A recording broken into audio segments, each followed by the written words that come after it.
Hello दोस्तों, मैं हूं अंकित और स्वागत है आपका एक बार फिर से आपके अपने चैनल सिंपल ग्रामर में।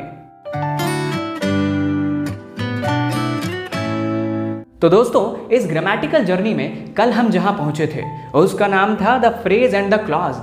आज इस जर्नी को थोड़ा और आगे बढ़ाते हैं और पहुंचते हैं बहुत ही इंपॉर्टेंट स्टॉपेज पे जिसका नाम है पार्ट्स ऑफ स्पीच। पर आगे बढ़ने से पहले दोस्तों, अगर आपको इस चैनल का कंटेंट अच्छा लग रहा है और जो भी समझाया जा रहा है वो समझ में आ रहा है तो प्लीज इस चैनल को सब्सक्राइब करके बेल आइकन जरूर दबाएं। तो चलिए दोस्तों, शुरुआत करते हैं आज का टॉपिक जिसका नाम है पार्ट्स ऑफ स्पीच। दोस्तों, हमने सेंटेंस के बारे में क्या पढ़ा? कोई भी सेंटेंस क्या होता है? A group of words that make complete sense. मैं हर क्लास में आपको बताता हूं ताकि रिवाइज हो जाए हर बार। तो a group of what? A group of what? Words, यानी शब्दों का समूह ही, वर्ड्स का ग्रुप ही सेंटेंस कहलाता है। और हम कोई भी लैंग्वेज सीखते हैं उसमें सेंटेंस ही तो सब कुछ है। सेंटेंस ही हमें लिखना है, सेंटेंस ही हम बोल रहे हैं। कोई भी इंफॉर्मेशन कन्वे करानी, उसका माध्यम, उसका जो मोड है वो तो सेंटेंस ही है। ठीक है, तो अब ये तो समझ लिया कि सेंटेंस क्या है, उसके अंदर सब्जेक्ट एंड प्रेडिकेट क्या है, फ्रेज और क्लॉज क्या होता है, यानी सेंटेंस के स्ट्रक्चर को तो समझ लिया। पर सेंटेंस आफ्टर ऑल जो स्मॉलेस्ट यूनिट है, सबसे छोटी यूनिट है सेंटेंस की, वो क्या है? वर्ड्स। आफ्टर ऑल सारे पार्ट्स क्या है सेंटेंस के? वर्ड्स। ठीक, तो अब दोस्तों हम वर्ड्स को क्लासीफाई करेंगे, यानी बांटेंगे। पर किस चीज में, कैसे बांटेंगे? आप ये बताइए, बांटा कैसे जाता है? सपोज करिए कि आपके क्लास में बहुत सारे बच्चे हैं। ठीक, अब उन बच्चों को बांटना है। ठीक है, कोई भी आके आपसे कहेगा कि इन बच्चों को बांटिए, क्लासीफाई करिए, तो आप क्या कहेंगे? किस आधार पे? On what parameters, on what basis I am going to classify? ये तो जरूरी रहता है ना। मान लीजिए क्लास में 20 बच्चे हैं और आपको बांटने हैं, तो आप किस किस तरीके से बांट सकते हैं? आप कहेंगे मैं जेंडर के हिसाब से बांट सकता हूँ, भाई इतने मेल इतने फीमेल, या आप कह सकते हैं कि मैं हाइट के हिसाब से बांट सकता हूं, आप कह सकते हैं कि मैं वेट के हिसाब से बांट सकता हूं, जो ऑब्टेन्ड मार्क्स हैं किसी भी टेस्ट में, किसी भी एग्जामिनेशन में, उसके हिसाब से बांट सकता हूं। तो बांटने का आधार क्या है, वही तो सबसे इंपॉर्टेंट है ना दोस्तों। अगर आधार ही नहीं पता लगेगा तो हम कोई भी चीज को कैसे बांट पाएंगे, है कि नहीं? ठीक, तो अब ये समझिए कि जो चीज बांटी जा रही है, किसी भी चीज़ को क्लासीफाई किया जा रहा है, तो किस बेसिस पे क्लासीफाई किया जा रहा है, तो यही चीज़ हम वर्ड्स पे अप्लाई करेंगे। अगर आप ये देखें कि सेंटेंस वर्ड से मिलकर ही बना है, तो हम उन वर्ड्स को किस बेसिस पे बांटेंगे? हम बांटेंगे उन वर्ड्स को according to their role, according to their role, या according to their usage in the given sentence. मैं फिर से एक बार आपको समझाता हूं कि कोई भी सेंटेंस आपको दिया रहेगा, कोई भी सेंटेंस, अभी मैं एग्जांपल के थ्रू भी आपको समझाऊंगा। उस सेंटेंस में कोई भी वर्ड, क्योंकि बहुत सारे वर्ड से मिलकर ही तो सेंटेंस बना होगा ना, उस सेंटेंस में कोई भी एक वर्ड को आप उठा लेंगे, आप ये देखेंगे कि वो पर्टिकुलर वर्ड उस सेंटेंस में क्या रोल प्ले कर रहा है। अब क्या रोल प्ले कर रहा है, ये क्या होगा आप समझेंगे। कैसे पता करें क्या रोल प्ले कर रहा है? ये देखिए कि वो पर्टिकुलर वर्ड उस सेंटेंस में क्या काम कर रहा है, उसका रोल क्या है, वो काम क्या कर रहा है। उसी हिसाब से आप उसको बांटेंगे और उसको किसी भी पार्ट ऑफ स्पीच का नाम देंगे। कितनी पार्ट ऑफ स्पीच होती है अभी हम वो भी समझेंगे, बट सबसे पहले हमें ये समझना है कि वर्ड्स पार्ट ऑफ स्पीच बनेंगे कैसे। कोई एक सिंपल सा कॉमन सा वर्ड कैसे एक पार्ट ऑफ स्पीच बन जाता है, कैसे? पार्ट ऑफ स्पीच मतलब नाउन, वर्ब, एडवर्ब, जितनी भी लिस्ट हम समझेंगे, पर कोई भी वर्ड, कोई भी एक छोटा सा वर्ड पार्ट ऑफ स्पीच बन जाता है। ये जो पूरा ट्रांसफॉर्मेशन है यहां से यहां तक आने का, ये जो पूरी जर्नी है, उसी को समझना मेन है दोस्तों, कि कैसे समझेंगे हम। तो हम ये देखेंगे कि उस पर्टिकुलर वर्ड को, जिस वर्ड को आपको पहचानना है कि कौन सा पार्ट ऑफ स्पीच है, नाउन है, प्रोनाउन है, एडवर्ब है, एडजेक्टिव है, कौन सा, ये वर्ड कौन सा पार्ट ऑफ स्पीच है, ये देखने के लिए हम उसके रोल को देखेंगे कि वो वर्ड उस पर्टिकुलर सेंटेंस में क्या रोल प्ले कर रहा है, क्या वर्क कर रहा है, और उसी हिसाब से हम उसको एक पर्टिकुलर पार्ट ऑफ स्पीच का नाम दे देंगे, नाउन, एडवर्ब, वर्ब। ये करना है आपको दोस्तों। तो दोस्तों यहां तक तो आपको समझ में आया कि एक सेंटेंस दिया रहेगा, उसमें वर्ड्स होंगे। अब वर्ड्स को उस सेंटेंस में वो उसका यूसेज क्या है, किस काम आ रहा है, और वो कैसे चेक करेंगे, यूसेज कैसे चेक करेंगे? वो हम चेक करेंगे यूसेज को कि वो क्या वर्क कर रहा है उस पर्टिकुलर सेंटेंस में, क्या वर्क कर रहा है, और इन दोनों चीज़ों के बिहाफ पे हम उसको नाम देंगे किसी पार्ट ऑफ स्पीच का। अब ये पार्ट ऑफ स्पीच क्यों कहा जा रहा है? क्योंकि कोई भी सेंटेंस एक स्पीच का ही तो पार्ट है। असल में हम क्या करना है, हमारा जो रोल है, हमें क्या करना है भाई, कोई भी इंफॉर्मेशन कन्वे करानी है। चाहे तो मैं लिख के कोई इंफॉर्मेशन आप तक पहुंचा रहा हूं, चाहे बोल के कोई इंफॉर्मेशन, बट चाहे मैं बोलूं चाहे लिखूं, है तो क्या, वर्ड्स ही तो है, शब्द ही तो है जो ग्रुप में आ रहे हैं, तो स्पीच ही तो है। उन स्पीच के कितने पार्ट्स हैं वो हमें समझने हैं, पर वो शब्द कैसे पार्ट्स बन जाएंगे स्पीच के, वो ये दो वर्ड के बिहाफ पे डिपेंड करता है। एक तो उनका रोल और एक कि वो क्या काम कर रहे हैं उस पर्टिकुलर सेंटेंस में। अब ये तो समझ लिया कि वर्ड्स को हमें पार्ट ऑफ स्पीच में बदलना है, यानी हमें किसी वर्ड को पहचान के बताना है कि वो कौन सी पार्ट ऑफ स्पीच है। पर कितनी पार्ट ऑफ स्पीच ग्रामर में टोटल होती है? 8 पार्ट ऑफ स्पीच आपको समझनी है।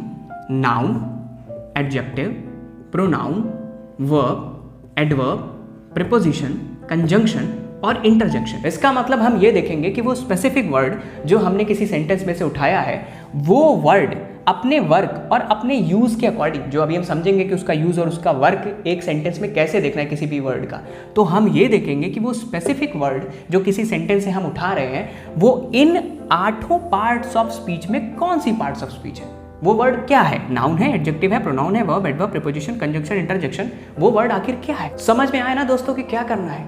सेंटेंस देखना है, एक वर्ड को उठाना है, उस वर्ड को, उस सेंटेंस में वो वर्ड क्या रोल प्ले कर रहा है, क्या वर्क कर रहा है, क्या काम कर रहा है, उसका यूसेज क्या है उस सेंटेंस में, ये देखना है।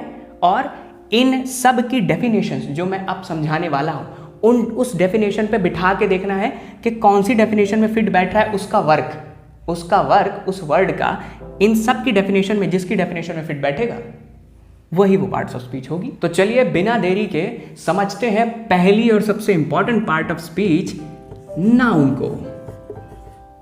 तो दोस्तों, नाउन की तो कॉमन डेफिनेशन आपने बचपन से सुनी होगी, noun is a name of a person, place और थिंग।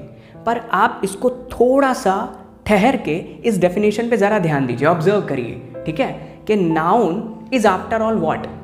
नाउन है क्या, हम किस चीज पे डील कर रहे हैं, हम किस चीज को पार्ट ऑफ स्पीच बताएंगे? वर्ड ना, सबसे बेसिक।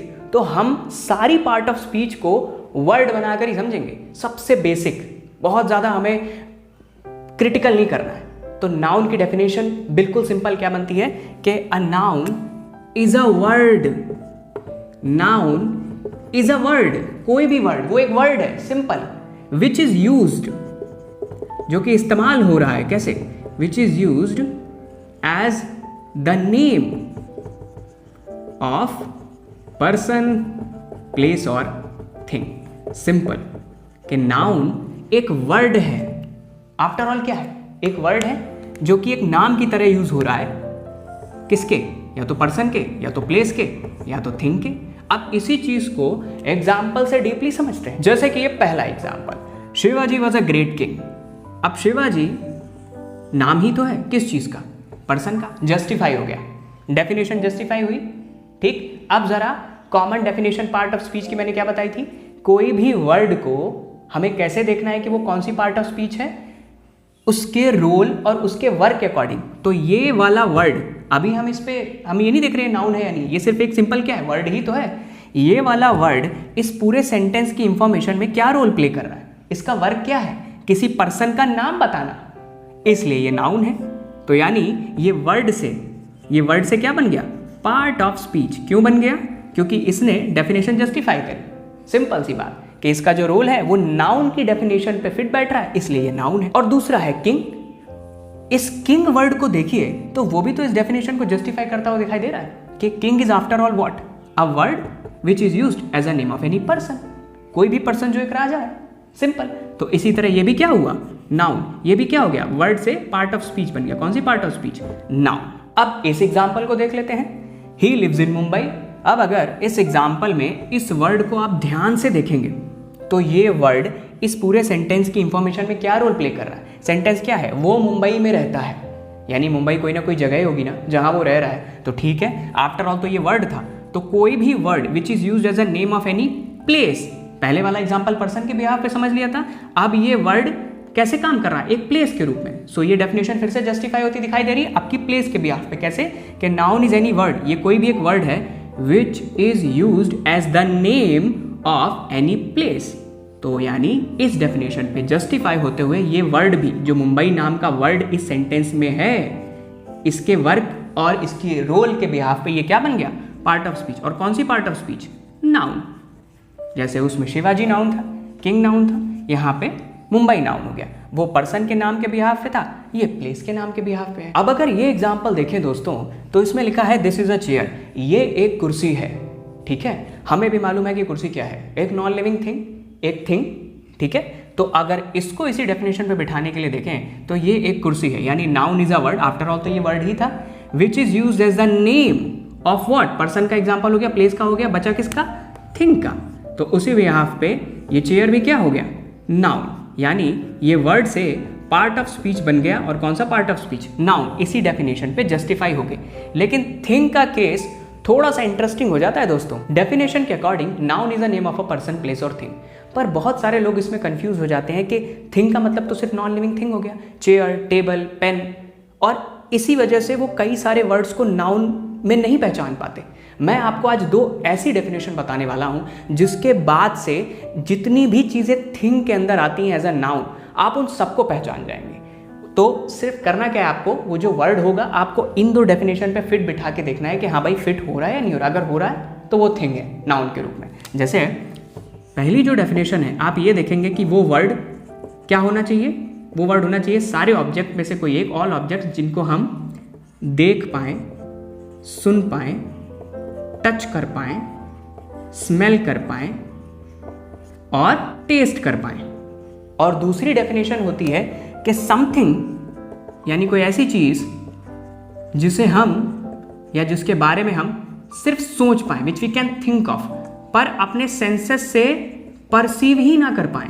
परसीव करना मीन्स सेंसेस के थ्रू उन तक पहुंच ही ना पाए, ना देख पाए, ना सुन पाए, ना टेस्ट कर पाए, ना टच कर पाए, ना स्मेल कर पाए, सिर्फ उनके बारे में सोच पाए, वो भी चीज़ें नाउन ही कहलाएंगी। मैं एग्जाम्पल के थ्रू आपको समझाता हूं ताकि और क्लियर समझ में आ जाए। दोस्तों इन दो एग्जाम्पल को देखते हैं। पहला वाला है दिस चेयर इज ब्लैक, ये चेयर ब्लैक है। चेयर क्या है, चेयर एक चीज़, कुर्सी, जिसे हम टच कर सकते हैं, बैठ सकते हैं उस पर, यानी हम अपने सेंसेस से, जो हमारे 5 सेंसेस हैं, हम उन सेंसेस से उस तक पहुंच सकते हैं, उस ऑब्जेक्ट तक। तो ये पहली डेफिनेशन को जस्टिफाई कर रहा है ये वर्ड कि भाई कोई ऐसी चीज़ जिस पे हम अपने सेंसेस से पहुंच सकते हैं। तो ये क्या हुआ, ये वर्ड हो गया थिंग, पहली वाली डेफिनेशन से।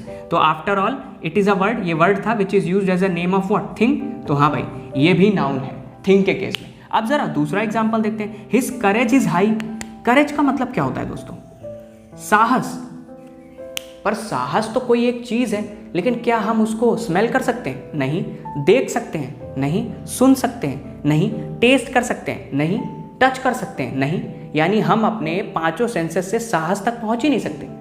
वो कोई एक चीज़ है जिसके बारे में सोच सकते हैं। तो याद करिए सेकंड डेफिनेशन जो मैंने बताई थिंग पहचानने की, कि something which we can think of, जिसके बारे में हम सोच सकें, but we can not perceive it through our senses, पर हम अपने सेंसेस से उस तक ना पहुंच पाए।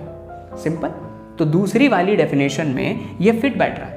तो ये भी क्या हुआ दोस्तों, ये भी तो थिंग हुआ, ये भी थिंग हुआ और ये भी थिंग हुआ।